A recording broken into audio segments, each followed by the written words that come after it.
दोस्तों, मैं हूँ आपका अपना मित्र सूरज कुमार और मैं स्वागत करता हूँ आप सबका आपके अपने चैनल आत्मज्ञान एक अनोखा सफ़र में। दोस्तों, आज का मेरा विषय है कि इंसान को कभी भगवान बनने की कोशिश नहीं करनी चाहिए। अक्सर यह देखा जाता है कि जब किसी इंसान को थोड़ा अधिक ज्ञान हो जाता है, अधिक बल हो जाता है या अधिक धन हो जाता है तो वह अहंकारवश खुद को भगवान समझने लगता है। इसका विस्तृत ज्ञान आप सब इतिहास के पन्नों में भली भांति देख सकते हैं। हमारा इतिहास ऐसे अहंकारी ज्ञानियों और राजाओं से भरा पड़ा है और उनका क्या परिणाम हुआ यह भी आप सब अच्छी तरह देख सकते हैं। परंतु अधिक दुख तब होता है जब कुछ अहंकारी लोगों के अहंकार का शिकार समाज के कमज़ोर और सीधे साधे लोग हो जाते हैं। अहंकारी व्यक्ति सिर्फ अपना विनाश नहीं करता बल्कि अपने परिवार, अपने समाज और अपने देश का भी विनाश कर देता है और फिर दूसरे मुल्कों को भी वह अपना शिकार बनाना चाहता है। ऐसा नहीं था कि सिर्फ इतिहास में ही ऐसे अहंकारी व्यक्ति थे। आज भी हमारा देश और पूरा विश्व ऐसे अहंकारी राजाओं से भरा पड़ा है जो अपने देश और अपने समाज का विनाश करने में लगे पड़े हैं। हमारे देश में ऐसे ऐसे महाज्ञानी पैदा हुए जिन्होंने अपने ज्ञान के बल से भगवान को भी पीछे छोड़ दिया, जिन्होंने ऐसा ऐसा ज्ञान दिया जो शायद भगवान भी कभी किसी को ना दे।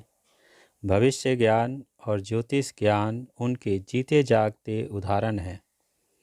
बच्चा पैदा होता है और हमारे ज्योतिष ज्ञानी उस बच्चे की पूरी कुंडली बनाकर पहले ही उसके जीवन में होने वाले सारी घटनाओं की जानकारी, यहाँ तक कि उसकी मृत्यु की भी भविष्यवाणी पहले से ही तय कर देते हैं। अगर बीच में कुछ गड़बड़ हो जाए तो ग्रहों और नक्षत्रों का दोष बताकर उसका समाधान भी कर देते हैं।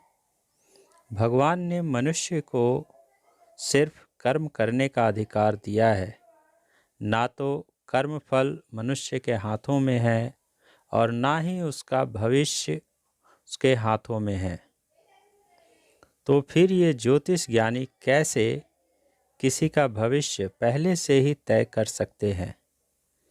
कोई किसी की जीवनी को उसके जीवन के बाद लिख सकता है, परंतु किसी के पैदा होने से पहले ही अगर कोई किसी की पूरी जीवनी और उसके जीवन में होने वाली सारी घटनाओं को पहले से ही लिख दे तो वह स्वयं भगवान ही है।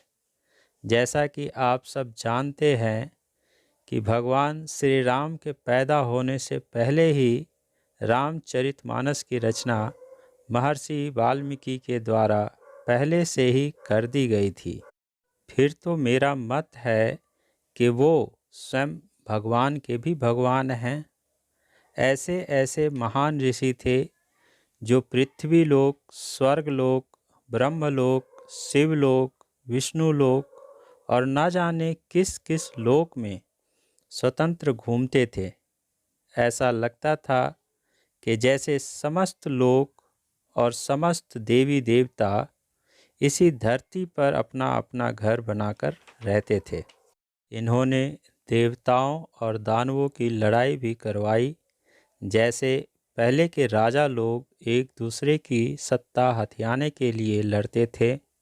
देवताओं के राजा इंद्र का तो हाल ऐसा था मानो कोई भोग और विलास में डूबा अय्याश राजा हो, जिसे कोई भी शक्तिशाली राजा आकर उसी के राज्य से मारकर भगा देता और उसके डर से ये सभी देवी देवता मारे मारे फिरते हो और फिर अपनी सत्ता वापस लेने के लिए ये सब कभी ब्रह्मा जी के पास, कभी विष्णु जी के पास, तो कभी शिव जी के पास मारे मारे फिरते थे और उनसे सहायता की भीख मांगते थे। ब्रह्मा जी चूँकि बहुत बूढ़े थे, इसलिए उन्होंने कभी कोई युद्ध लड़ा ही नहीं। शिव जी उनकी सहायता इसलिए नहीं करते थे कि ये सारी शक्तियाँ वो खुद ही उनके शत्रुओं को वरदान में देते थे, और वो इतने भोले भाले थे कि वो कभी समझ ही नहीं पाते थे कि ये राक्षस उन शक्तियों का हमेशा दुरुपयोग ही करेंगे।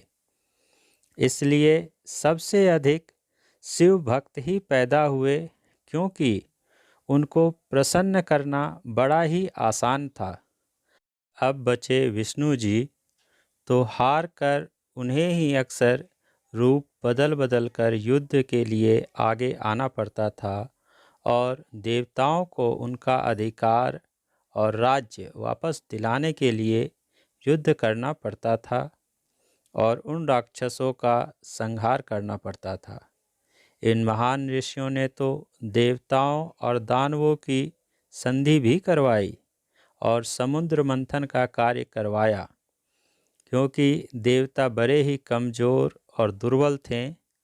उस वक्त ना उन्हें शिव जी की याद आई और ना विष्णु जी की याद आई, ना ही इन लालची देवताओं को राक्षसों की शक्ति का कोई डर ही था।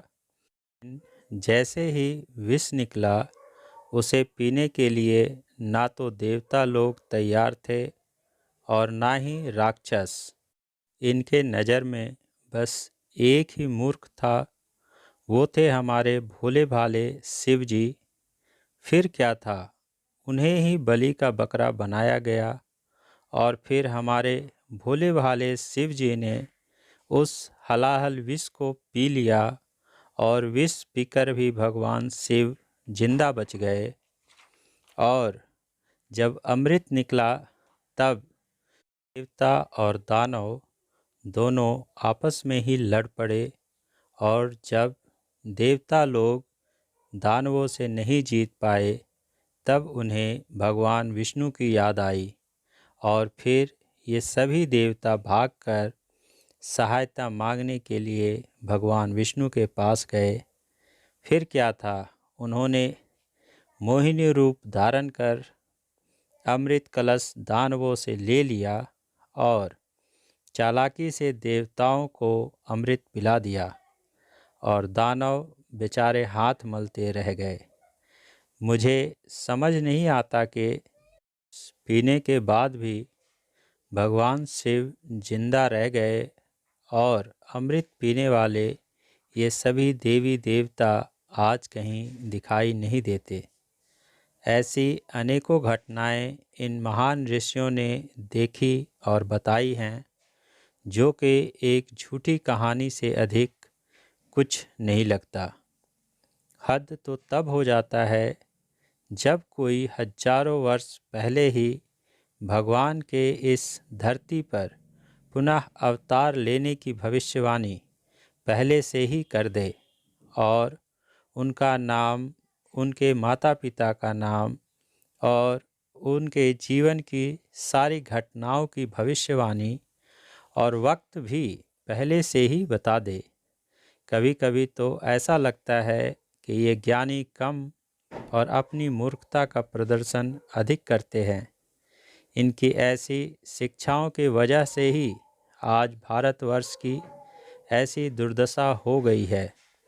जब भी हम पर कोई मुसीबत आई, तो हम उनका मुकाबला करने के बजाय भगवान को पुकारते थे कि हे भगवान, आकर हमें बचा लो।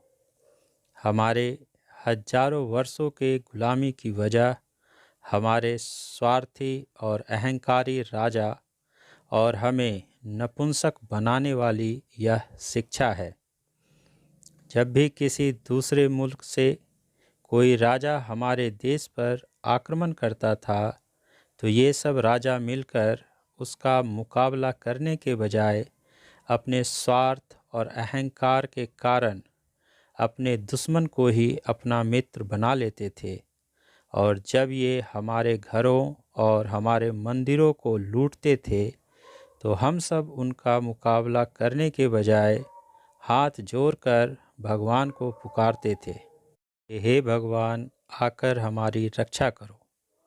वो भगवान तो नहीं आया, परंतु हम सबको गुलामी और अत्याचार का शिकार जरूर होना पड़ा, क्योंकि हमें भक्ति योग की शिक्षा देने वाले महान ऋषि और ज्ञानी तो बहुत हुए, परंतु कर्म योग की शिक्षा देने वाले कर्मयोगी इस धरती पर बहुत ही कम पैदा हुए। भगवान ने जब श्री कृष्ण के रूप में इस धरती पर अवतार लिया, तब उन्होंने स्वयं मनुष्य को कर्मयोग की शिक्षा दी और बताया था, सुख दुखे समीकृत्वा लाभालाभौ जया जयो ततो युद्धाय युजस्व नैनम पापम वापस्यसि। अर्थात सुख दुख लाभ हानि जय पराजय सबको समान समझो और फिर युद्ध करो, इस प्रकार फिर तुम्हें पाप नहीं लगेगा। यहाँ भगवान ने कर्म का सिद्धांत साफ शब्दों में बताया है। उनका इशारा सिर्फ अर्जुन की तरफ नहीं था, बल्कि समस्त मानव जाति के लिए था। हम सब अर्जुन ही तो हैं और हमारा कर्म भूमि ही हमारा कुरुक्षेत्र है। हमारा कर्म ही हमारा धर्म युद्ध है। इसलिए हम सबको सुख दुख लाभ हानि जय पराजय सबको समाज समझना चाहिए और निष्काम भाव से अर्थात कर्म फल की इच्छा किए बिना अपना कर्म करना चाहिए, जिससे हम सब पाप के भोगी बनने से बच सकें। क्योंकि सिर्फ कर्म करना ही हमारे हाथों में है, ना तो उसका परिणाम हमारे हाथों में है और ना ही उसका कर्म फल हमारे हाथों में है। इस प्रकार जो कर्म करता है वही सही मायनों में ईश्वर का सच्चा भक्त भी है। यही ईश्वर की सच्ची भक्ति भी है। लेकिन इस कर्म योग की शिक्षा कोई भी ज्ञानी और महात्मा आपको नहीं देता और ना ही इसका प्रचार करता है। जबकि मैं कहता हूँ कि अगर इन महात्माओं को अगर किसी चीज़ का प्रचार सबसे अधिक करना चाहिए तो वो है कर्म योग का। क्योंकि कर्म योग से ही हमारा अपना, अपने परिवार का, अपने समाज का, अपने देश का और पूरे विश्व का कल्याण संभव है। क्योंकि जब तक इंसान की आँखों पर अपना पराया स्वार्थ लोभ मोह क्रोध भय और अहंकार की पट्टी बंधी है, तब तक वह ना तो सत्य को देख सकता है और ना ही कर्म के सिद्धांत को सही से समझ सकता है। इसलिए मैं कहता हूँ कि इंसान को सिर्फ इंसान ही बने रहना चाहिए और इंसान को अपना कर्म करना चाहिए। इंसान को कभी भगवान बनने की कोशिश नहीं करनी चाहिए। दोस्तों, आज मैंने आप सबके हित के लिए अपने शब्दों में कर्म योग का सिद्धांत बताया है। अगर आप सभी को मेरी यह कोशिश अच्छी लगे तो मेरा आप सबसे निवेदन है कि आप सब भी अपना सहयोग और समर्थन मुझे दें, ताकि हम सबका और पूरे विश्व का सही कल्याण हो सके।